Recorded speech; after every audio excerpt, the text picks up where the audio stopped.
Evening ওয়াকে যাব বলে একদম রেডি হয়ে গেছি। তো এখন চলুন হাঁটতে চলে যাব।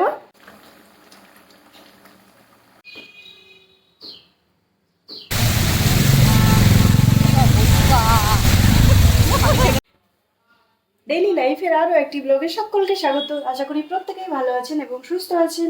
তো আজকে আমি বানাবো বাটা মাছ দিয়ে আর এই যে একটা বেগুন আর ঝিঙে দিয়ে একটু হালকা পাতলা করে ঝোল। তো আমি কিভাবে বানাই পুরোটাই আপনাদেরকে দেখাবো। তো সঙ্গে থাকুন, দেখতে থাকুন। তো মাছটাতে একটু আমি লবণ মাখিয়ে নেব, মাছটা শক্ত করে ভেজে নেব। লবণ, হলুদ আর লঙ্কার গুঁড়ো। আর কড়াই ওইদিকে চাপিয়ে দিয়েছি, কড়াইটা গরম হতে থাক, তারপরে আমি মাছটা ভেজে নেব। তো মাছটাতে মশলা মাখিয়ে নিই ভালোভাবে। তো কড়াইয়ে আমি তেল দিয়ে দিব, কড়াই গরম হয়ে গেছে।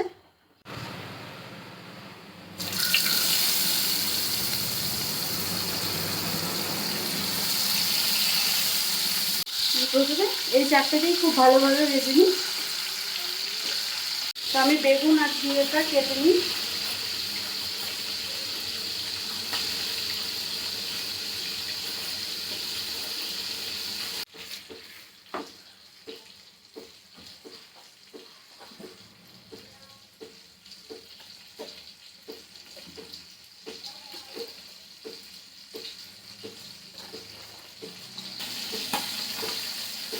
মাছটা যে ফটফট করে ছিটছে, এই যে কেটে নিলাম, যেটুকু পেলাম সেটুকু দিয়েই হবে।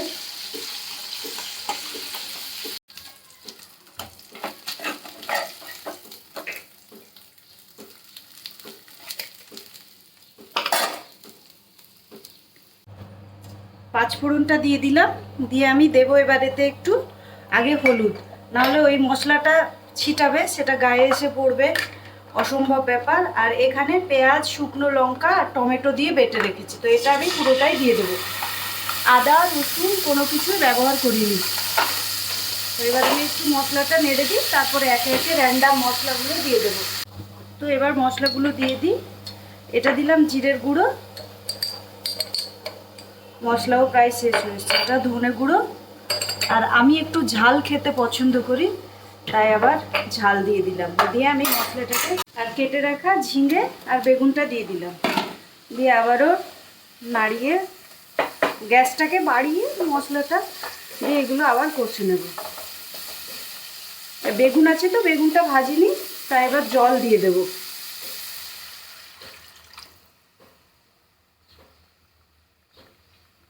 ঢাকটা লাগিয়ে দিয়েছিলাম, তো এটা ফুটে গেছে। তো আমি এর মধ্যে এবার একটু দিয়ে দেবো, এই যে এটা দেখছেন, এটা হচ্ছে মসুরির ডাল আর মটরের ডাল বাটা।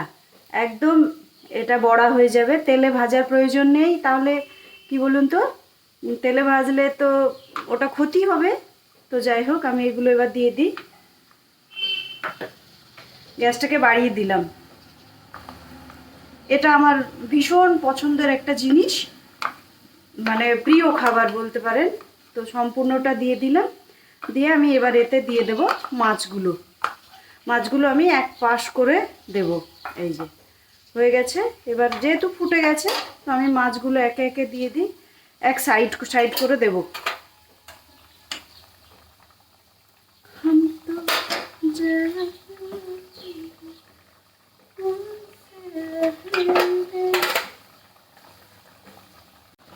লবণ দিতে ভুলে গিয়েছিলাম, তাই এই যে লবণটা দিয়ে দিলাম। দিয়ে কড়াইটা ধরে একবার নাড়িয়ে দেবো, তাহলে লবণটা চারিদিকে চলে যাবে। একদম গ্যাস ঢাকনা বন্ধ করে দিলাম। এবার ফুটে গেলেই হয়ে যাবে। এদিকটা ভিজা আছে। এই যে মাছ রান্না আমার একদম হয়ে গেছে। তো ঢাকনা লাগিয়ে গ্যাস বন্ধ করে দিলাম। এদিকে এবার দেবো একটু করলা ভাজা। এই যে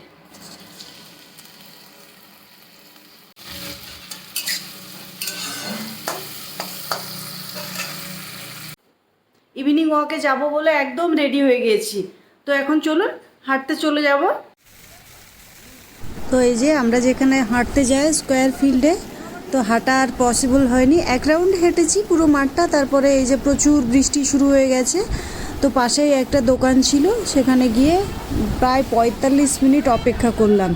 তো বাড়ি তো ফিরে আসতে হবে, হালকা হালকা বৃষ্টি পড়ছিল, তো কোনো রকমে একটা টোটো নিয়ে এই যে বাড়ি আসছি। রাস্তার কন্ডিশান দেখেন, প্রচুর বৃষ্টি, মানে পথঘাট মনে হচ্ছে বন্যা হয়ে গেছে, এমন অবস্থা, কিছুটা রাস্তা আসা যাচ্ছে না। তো যাই হোক, ভয়ে ভয়ে মানে বাড়ি চলে এলাম, প্রায় ভিজেই গেছি।